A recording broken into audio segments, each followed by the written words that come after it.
All right, this is the second installment of I'm not sure how many installments of the deep dive into my approach to fitness.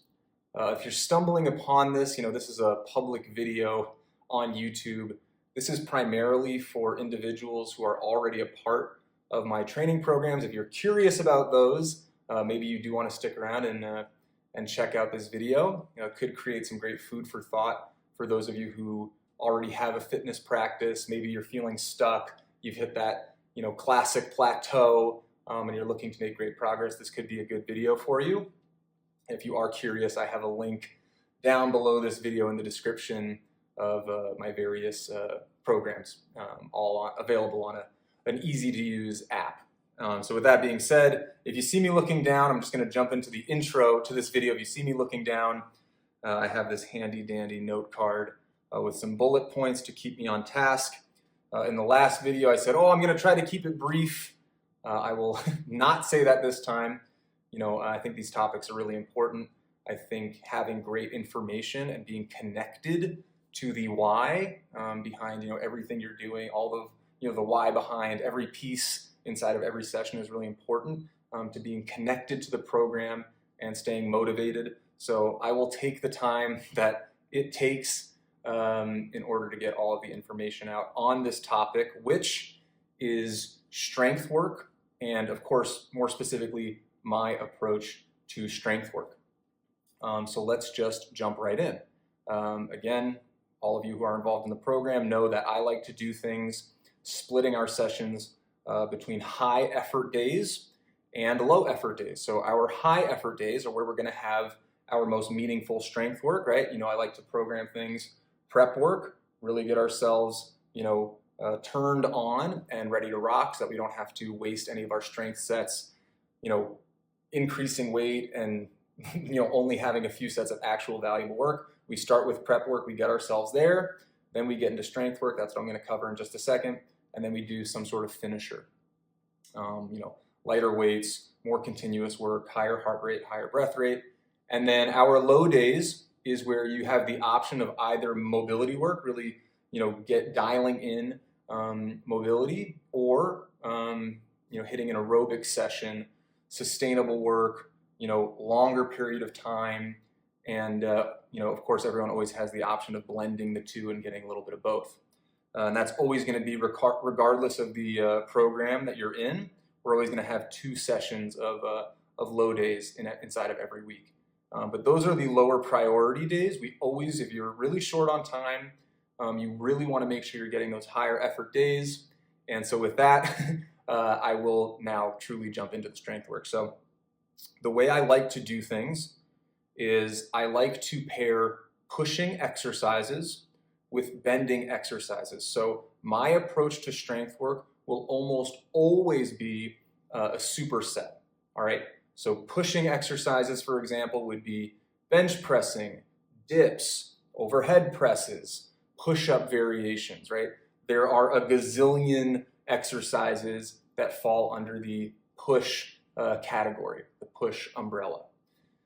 I like to pair those with bending exercises. These are traditionally going to be your deadlift variations. Of course, there are also a gazillion exercises that fall under the bend umbrella, but traditionally kickstand deadlifts, dumbbell deadlifts and barbell deadlifts, kettlebell deadlifts. You can have some what I would call athletic resistance pieces that would fall under the bend umbrella. So kettlebell swings, if you think about that, flexion to extension, that would still, for me, fall under the bending category. So this is a broad way to look at things. So you can kind of plug and play and, put in your favorite pieces or, create a lot of great variety while still staying on task. So, hey, let's get better at our dips. Doesn't necessarily mean you have to do a cycle that's just focused on dips. Hey, let's hit deficit push-ups one day. Well, there's some transferability between the two. Let's hit bench presses the next day. Make sure you're getting deep. There's transferability amongst all 3 of those, so you can kind of level them all up at one time. And so, one day I'll focus on pushing and bending inside of strength work. And then another day I'll focus on pulling and squatting. Now, these are the majority right there of the primary movement patterns inside of fitness. Push, bend, pull, squat. I would put in two other categories for core work and aerobic work, if you wanted to just give everything its own category. But as far as patterns are concerned, that's basically all the patterns. So push paired with bend, pull paired with squat, just to give you some more examples. Pull-ups, rowing variations. Those are really your primary, your pulling variations. But again, inside of those categories, you've got, reverse flies, right? Whether that's on a machine, that's cables, that's dumbbells, and, kettlebells, rows, seated rows, single arm rows, towel rows. And then of course there are a ton of pull-up variations, anything that has a tempo on it with traditional pull-ups, fast, pull-ups, chest to bars, pull-ups in a tuck position, in an L-sit position, et cetera, et cetera. So there are a lot of variations there. And then squatting, pretty self-explanatory. I will say that I throw lunging into the squat pattern, and if you look at the mechanics of a lunge and a squat, it might, visually look different, but if you actually look at the muscles that are being worked and the way in which those movements are being executed, I would put them under the squat umbrella, again, just to keep things really easy to approach, and allow ourselves a lot of variety. So one day you might see, for example, tempo pull-ups and rear foot elevated split squats. A lot of people call that Bulgarian split squats. You might see those paired, and then the next day, or the next pull squat session, you might see single arm dumbbell rows paired with dual dumbbell squats. They're all going to help the other exercise level up. So single arm dumbbell rows are important for getting increasing your pulling strength. So that will have an impact on your pull-ups. I'm pointing over here and back here. That's where a bunch of my equipment is. That's where my pull-up bars are. So that's the reason for my pointing. But all of those exercises, right, rear foot elevated split squats, are going to help you increase your capacity on dual dumbbell bilateral squats, right? Rear foot elevated, that's a unilateral squat. One leg is working at a time. Dual dumbbell squats, traditional squats would be bilateral, just to clarify my language on these things. The reason for the supersets is that if we're really trying to be efficient inside of our fitness practice, and again, for those of you who are already involved in my training apps, my approach is all about efficiency. We need to stay consistent out here. That is a core principle to making great progress, right? We all know someone or have participated in physical practices or fitness protocols that have been too over the top. 2 hours, 3 hours in the gym, you lose that motivation. It's such a slugfest to complete those sessions that you might take too many days off in between. You have some nagging tweaks. All of a sudden there's too much cumulative fatigue. So then you're taking, a week off or months off, or you're prehabbing and rehabbing, and you're going through these, ebbs and flows that don't lead to long-term progress. So you already know that I am big on keeping things efficient, but we want to make sure that it's optimal too, right? We don't just want to race through things and not make meaningful progress. So pulling and squatting, the reason I like to pair those together, they are complementary movement patterns. So for example, you do traditional pull-ups, right? Your primary movers are going to be your lats, your rhomboids, your rear delts, your lower traps, right? Everything basically around that upper to mid back. Now, of course, there are auxiliary muscles being used. Your biceps are obviously getting a nice little dose of tension. Your abs you're getting flexed, you're contracting through your abs. Your hip flexors are getting a bit of a contraction. So it's this really huge, compound movement, right? A lot of muscles are getting engaged. You, of course, have your primary movers, but then you have secondary movers as well. And that's the same for, rowing variations, whether that's seated rows, you use machines, or you use free weights. Think about a bent over row. Everyone who participates in mine know I love gorilla rows. I love towel rows with the kettlebell where you're bent over. You're getting a little bit more lower back, upper glute tension in those exercises.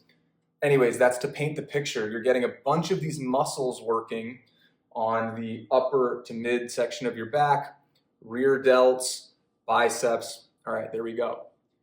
Now, we want to pair that with something that isn't going to hammer those muscles. You can do that. There are training protocols where you have pre-fatigue or post-fatigue. Hit a bunch of curls or reverse flies and then do your big pulls. It's not to say we never use those protocols, but most often we're trying to stay really efficient.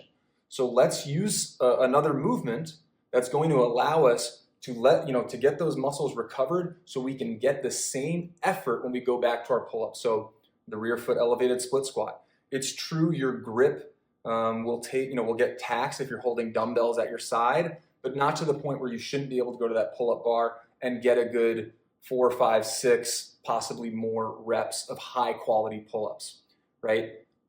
When we're working the rear foot elevated split squat, to continue with that example, pull-ups paired with rear foot elevated split squats, you're taking a bunch of work, you're creating a bunch of tension on your back, and then in the rear foot elevated split squat, we're really loading up hamstrings and glutes, right? There's also hip flexion and extension. There is this idea of holding the dumbbells at your weight. You're going to have to, holding the weights at your sides, holding the dumbbells at your sides. We're going to have to brace through our midline. So if you look at that pairing, you're working just about every muscle in your body. We're just not engaging, pecs, anterior delts. There are aspects of the, shoulder that we're not working, triceps. But that's why we also then switch on another day to pushing and bending, all right? So I hope that painted a decent picture. Pulling and squatting, they're complementary. You can somewhat recover. It's not to say you're not going to get fatigued by the end of your superset. So if you're going for 4 to 5 sets, yeah, that 5th set, you're going to have some freaking oomph on it, right? You're going to be struggling a bit to maintain that same amount of quality, to continue, to keep that same amount of power output on your last set, but they're complementary enough where you can maintain a high quality. It might drop a little bit, but it's still going to be high quality compared to hammering one muscle group too much and never giving yourself optimal recovery. So taking 90 seconds in between those exercises not only gives you time to recover from that one exercise, but now you're getting a complementary movement. So let's say the rear foot elevated split squats take you, 2 minutes to complete, 10 reps on one side, 10 reps on the other. Well, now you've got, almost 4.5, 5 minutes from the last time you've done pull-ups. All right, I hope that makes some sense. This is the same principle inside of pushing and bending. So let's take a classic example, a pairing that is super traditional, one that I love, dumbbell bench pressing and dumbbell deadlifting. Well, the bench press, you're laying on the bench, anterior delts, pecs, triceps, those are your primary movers. Just like the pull-ups though, there's going to be some engagement through your core, through your abs, if you are executing these at a high level. If you're trying to lift your hips, pull your feet back so you can engage your lower body, you'll get some glute tension as well. You'll have these auxiliary movers that will help you create a bunch of tension. And ultimately, by using these compound movements where we're engaging a lot of muscles, we're burning more energy, right? So it is a lot more efficient than pairing curls with skull crushers, where you're just working the bicep, you're just working the tricep. It's not to say that that's a bad thing, but for those of us who are pressed for time and really want to get a great dose of fitness in 60, maybe 70 minutes, you've got to be efficient. You've got to focus on compound movements.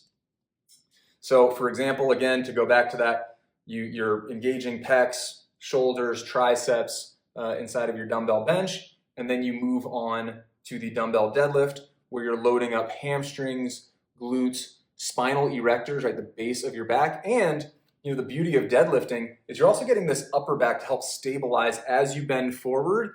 If you're not slightly pulling back, the weight will pull you forward. Most people just naturally keep it there because it doesn't feel right to curve and round through your upper back. So you are getting this upper back tension. So push bend supersets are pretty damn full body, right? If you kind of look at that structurally, pecs, shoulders, triceps, on the press, and then on the bend, you're getting hamstrings, glutes, spinal erectors, the base of your spinal erectors, lower traps, upper traps. It's true that you're not getting eccentrics and concentrics through the rear delt and lats, but they are still there to stabilize, so you're still getting some solid tension there. That's really the principle behind, again, why I like to pair those movements and why you see that so often. Now, that allows you to get some great variety. You'll see, sometimes I put that in an interval environment. Sometimes that, more often than not, it's going to be a traditional superset of just this exercise, rest 90 seconds, other exercise, rest 90 seconds, go for, 3 to 4 or 4 to 5 sets, depending on which program you subscribe to. Some of them are based on being really, really efficient, extra efficient. And some of them, I have 2 main programs that are ongoing. The other one is a little more in-depth or just takes a little more time. So anyways, I won't go too far into that, but you'll usually see, or more often than not, you'll see a traditional superset. But again, EMOMs, every 2 minute. Occasionally you might get some other approaches that go beyond just the traditional superset. Or back to back and then take a bigger rest. But that is to say, that push bend pull squat pairing is a huge foundational approach to, foundational for my approach to fitness. And I just really want to, on the back end of this, that's really the main info that I want to get out there. Why the heck are we always doing pull-ups and lunges or squats, together? Well, because they're very, very complementary. Right? Hey, why are we always doing bench pressing? And then I might do dumbbell snatches, or after the bench, I'm doing dumbbell deadlifts or kickstands or something, because they're very complementary. It allows you to keep that light bulb, to use an analogy, turned on really bright and allow you to keep burning energy without getting too gassed though, and not getting too much muscular fatigue where you're actually not getting in a lot of great work. We want every set to be high level and creating awesome tension, so that you can burn energy as you step away from the workout, right? I just finished my workout. I'm not going to be trashed. It wasn't inefficient, and now I got to work out 8 times a week to try to burn some energy. No. We worked every freaking muscle at a high level for multiple strength sets. That allows us to step away from our workout, burning energy for the rest of our day. And then as you stay consistent, weeks, months on end, where you have this great, tension you're creating great lean muscle through these pairings. And of course, the finishers and, participating in the low days is extremely helpful as well. But I just want to, remind you, a lot of people struggle to let go of, well, I really like to run 3 or 4 days a week. That's totally fine.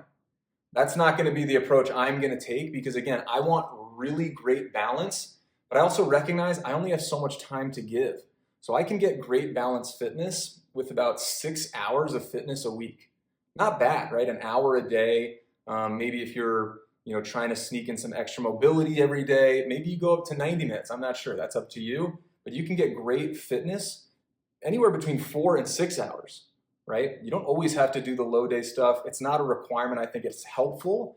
But if you just prioritized, the high effort days, 4 hours a week can make you some great progress. So for those of you who say, oh, but I love, my running 3+ days a week. Well, now you're a specialist, right? You're no longer in this balanced realm, right? I got to walk out to the, to wherever I go running, or I got to walk to the gym where there's a treadmill, or I just got to go to my bedroom where there's a treadmill. Well, those running sessions, especially if you like distance running, are going to be longer. Even if you want to get better at your 400 or something, those sessions are long and they're specialized towards running. You're not going to be able to give as much time to lean muscle building and controlled eccentrics and concentrics under a ton of resistance, because that's not going to help you level up your running, right? So again, it's not to say that those approaches are bad or you're a bad person if you take those, but if you're saying to yourself, well, this approach can't work, or I don't get this approach, this is all about balance, right? We do run, right, on our lower days. Make it consistent, make it sustainable. Go for a longer distance, but don't crush yourself. It actually should be restorative, not, soul crushing. So I just wanted to throw that out there. It's very specific contractions when you start specializing. The pull-up, turns the light bulb on really bright, but it is different and has a different, set of muscles being worked than the bench press. Kickstand deadlifts work very different muscles than kickstand squats, right? So there's a balance there as far as movement patterns. Then we have finishers, and now we're working different energy systems. If you're just going to be running, or you're going to be focusing on just running and devoting more of your time, because again, 4 running sessions, that's going to be at least 6 hours.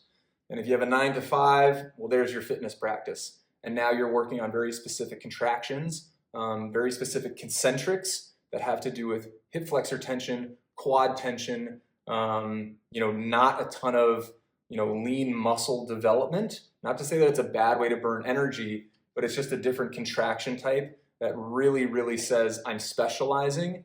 So it's true, this might not be efficient for you if you're trying to bring up your running, but if you are looking for efficient fitness that's going to actually be meaningful based on your schedule, this might be the approach to start recognizing, oh, maybe I got to bring the running down to 2 sessions, make them a little bit more relaxed. Boom, those are perfect for low day efforts. And then you can take this really balanced approach to higher effort work that might have a better impact on your physique, for example. But overall general health, being able to participate in some strength work, but still, staying, cardiovascularly fit and everything like that. And on the other end of the spectrum, right, if, being an aerobic specialist, I only like rowing, I only like running, I only like swimming, if that's one end of the spectrum, just bodybuilding, massive, rest sets or, rest periods, or for those of you who have been in a gym and you see all these people, kind of looking at the phone, not even tracking rest periods, that ends up being really inefficient as well, because now you're specializing in just that approach to strength work.